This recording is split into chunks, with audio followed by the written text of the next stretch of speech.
Hey, this is Anney. And Samantha. And welcome to Steph Never Told You, a production of iHeartRadio.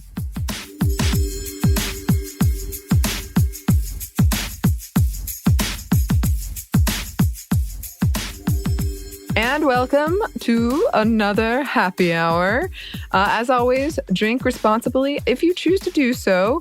Also, a content warning for this one. We're going to be talking about maybe triggering food issues or eating disorders, just anything kind of sensitive around food and weight. So if that's something you don't want to hear right now, then totally understand. I don't think we're going to get too serious about anything, but just a heads up. What are you sipping on, Samantha? So I really like margaritas, and one of the hot sauce companies that I like created one called pineapple jalapenos, which is my favorite. So I got that mix, added some tequila, added some bubble water, and more jalapenos because yes, and I am drinking a pineapple jalapeno margarita. That sounds so good. It's nice. What about you? I'm still working through my galactic gin drink. Because I made a batch. I know this can get confusing, listeners, but we do like big chunks of recording at once. So I made a batch and I never finished it the last time we were recording a happy hour. So it's just my butterfly pea flower edible glitter infused gin with some lime juice and a lot of bubble water. And it's very refreshing and very pretty. Very, very pretty. And actually, we did an episode on Savor on butterfly pea flower, and recently on our Instagram, we posted about a picture of the gin. It's really pretty, if I do say so myself. So, yeah, if you want to go check that out. So, I don't think this one's going to be very long, but recently, I was eating a meal, and it was very good. It was like really good.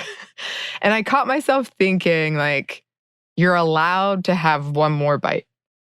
And I just stopped in that moment and thought like, it's not a healthy way to really think about this. Because it was definitely like a very withholding thought of like, you can have one more, but that's it. And I know you can have conversations about, you don't want to eat too much and make yourself feel terrible. But it wasn't that at all. It was like, I'm going to feel guilty if I go over this line. You're allowed to have one more bite. And I just started thinking about all of this language we have like that around food. Whether it's like, your guilty pleasures or indulging and all of the stuff, and how it is for me, it's a very guilt-based thing, eating or not eating. It can go both ways, but it was just like clear as a bell in my head thinking allowed. Like I'm not allowed to eat and to feel joy and to feel satisfied. And I do that a lot. I do that like kind of controlling, you can't go past this mark of the dish, or you can only eat half of this or whatever. And it's just not healthy. And I think it kind of surprised me because it's not like this is new information to me, but it surprised me how like it was such a natural thought. Does that make sense? Yeah. There's so many intrusive thoughts. And when you originally think it, you're trying to backtrack. I mean, it comes down for a lot of people, for you specifically too, the self-deprecating level of like things that you're trying to control about yourself and or things that you hate about yourself. So you have these ideas on how to prevent this. But for me, it's like very misogynistic and ass things that I might say about other people. I'm like, wow, that was really sexist. I have to stop. Things like it's still controlling in my mind. Then I'm like, I have to be less judgmental. I also have the like, I don't look good in this. I would never wear that. I could never wear this. That was something I was recently thinking about when it came to a dress, a gorgeous dress. And I was like, yeah, I could not get away with that. And that's the first thing I thought. Of course, there's a difference between being comfortable versus, what you think you can't do, but what is allowed for you, like you're talking about. But yeah, definitely that's so common, but it's so hard to undo, even though we know this is not how we have to be, or this is not how we have to accept things. But yet the years of training yourself, it's really hard to undo that. Yeah, it is. And it just felt so natural in that moment to think that. And I I was at a Dungeons and Dragons session lately, and it went swimmingly, and it was great. Okay. But I had a moment where I was just really uncomfortable in my body. Like, I was like, oh gosh, because I'm the dungeon master. They're all looking at me. And I, no joke, tied my jacket around my waist for like only because I felt insecure. And then later I was like, oh, they probably thought I was in my period. And then I was embarrassed about that. And I was like, this is so much shame for just having a human body. Like, what is this? Wow. Yeah. And I don't know. I mean, we've had these conversations before, and I hate it because I do it, and then my friends do it, and I feel like I can't tell them off, but they're also impacting me, and I know I'm impacting them. You know what I mean? Like, I'm not saying anything, so it's almost like I'm co-signing on like, oh yeah, that's an okay way to think. But then the fact that they're saying that is also impacting me because it tells me that they think that way, and then I'm included in this way of thinking. So it's so weird. It feels like, you're right, it's a lot to undo. It's just so embedded in our society and in the way we think, and like every commercial you could ever see. It's just, it feels like it's a method of control for me, but it's also out of my control. I don't know if that makes any sense, but because it's been so ingrained and I see it everywhere, I feel like I can't control it, but it is also weirdly one of the few things I feel like I have control over. Right. I don't know. No, I mean, that's exactly what that is. A lot of times it is a lack of control that pushes us into those habits. And then when we're trying to undo it, we can't let it go. So it's a back and forth that is really hard to do, which is why we talk about therapy so much, because you need a guideline sometimes and a guidance to do that, because we have learned so much self-harming behavior growing up, especially as young girls, growing up young girls with trauma. There's only so much you can do in order to give some kind of control over yourself and your autonomy. And these are the ways to do it, as well as knowing that this control could lead to acceptance, because this is what the society wants you to be. So therefore, you're controlling yourself to become that as a narrative, but then it's a bigger party. But yeah, that's that whole meta level of like, but who's really controlling you then? Right. Yeah. Oof.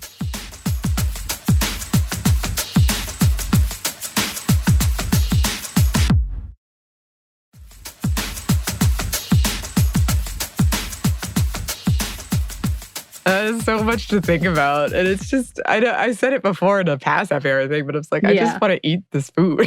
Why is it that it becomes this like push and pull of, it's not even about, I'm just so bad at listening to my body. Everything is about something else when it comes to my body. It's about what other people want or what society has told me I want. And because of the pandemic and I'm not exercising as much, it's become like a source of panic. Like I can feel a panic when I'm eating. And I would have that before, but not like this. And so I'm really working on it. And I feel like when I eat with people, then there's the social aspect. Right. It's not as bad. Because then like they're eating with me, which is all, it's not healthy, but they're eating with me. And the panic will come later, or it won't come at all if enough time passes. But if it's just me, which it is a lot because Samantha and I are still pretty playing it safe with the quarantine, it becomes like a race against panic and these messages that I've absorbed that feel so natural when I think them. And then I think about it for 2 other seconds. And I'm like, that is such harmful thinking. I mean, again, it's kind of that whole like level of, this was one of the big things I dealt with in being religious, because that whole guilt of you need to be pure, and your mind, what you think is just as impure as your actions, which is a whole different conversation we can have. That really pushed me to a point in a way of like, this is how I think of things. So I panic when I have a not nice thought, not nice, any of these things that I think is harmful, that's a thought that you really can't help. And then the guilt because you thought it. It's a higher level of like, what the hell is this sort of punishing yourself for a thought? But it really was something that was based on religion. And I truly believed to a certain extent. And I think for women who are told to be subservient, on top of that, that's an added layer of like being subservient means not being impure. Being a pure woman means you can't have these thoughts. And if you do, you're obviously bad. Right. Yeah. Oof. Our long-awaited religious trauma episode, it's coming. But yeah. Y'all, it's going to be traumatizing to do it, so. Yeah. Yeah. I mean, oh gosh. And there is a history of, especially more modern religion, tying morality for women to weight. So there's also that. Right. I mean, for the longest time, and still, I think some people still preach that a woman must be there for their husband, and that means the way they appear and look, and that includes body shaming and fat shaming. There's a lot of that. Yeah. Yeah. I mean, that's kind of the thing. It always goes back to like someone else for me, and usually a man. And I don't even want the man. I hate it because I guess I want to be desired. We're all getting to that point. We don't want the man. Just make it stop. We don't want any of you. Stop it. Oh dear, oh dear, oh dear. I'm not going to lie. I get that way about like, all right, I've had enough white friends. I'm getting close to a cap. So, and I joke about that because I'm like, I'm done. I'm done with this. So I'm thinking like, if you haven't already made the mark, men, if you haven't already made the mark, it's done. I'm done. You got to have boundaries. You got to draw a line somewhere. Yeah. Yeah. I think I will be really interested to see as we're, oh gosh, I hate to even say it, but I am going out more. I'll say that. I'm still staying in mostly. Right. But I am going out more than I was. And it's just been very fascinating for me to kind of see these differences and sort of this like duel of the Anney before the pandemic versus the me now. And then how these thoughts that I've just been living with for 2 years are coming into play versus my very, very big need to please other people. Right. And so I don't know. It's been kind of shocking. I guess it shouldn't have been, but I'm sort of surprised at how, like we talked about that party we both got kind of triggered at. I recently went to like a dinner with somebody and I got so overwhelmed by all of it. And I hate this because it makes it sound like I think I'm the center of the universe or something, but I just felt like everybody was watching me. Like my body was so gross and everybody was watching me. We're not saying this in a good way. You're not saying that as in a good way. You're feeling judged. So that's not saying that you're being the center of anything. This is not egocentrism. It's panic, anxiety, and self-consciousness. Yes. Yeah. But it just feels like, I'm like, there's a logical part of me that thinks, probably everyone either feels that way or does not care about me one bit. Right. But still, doesn't take away from the fact that you feel that way. Right. It's true. It's true. But I hate it because it takes you out of the moment and it like sucks the joy out of everything, including delicious, delicious food that you're feeling so self-conscious about eating. Yeah. I'm a little offended you went without me. Oh, you know what? We're changing offices soon. Oof, yes. And I think we need another oyster getaway. Yes, please. To celebrate our move. Yes. It's been a minute.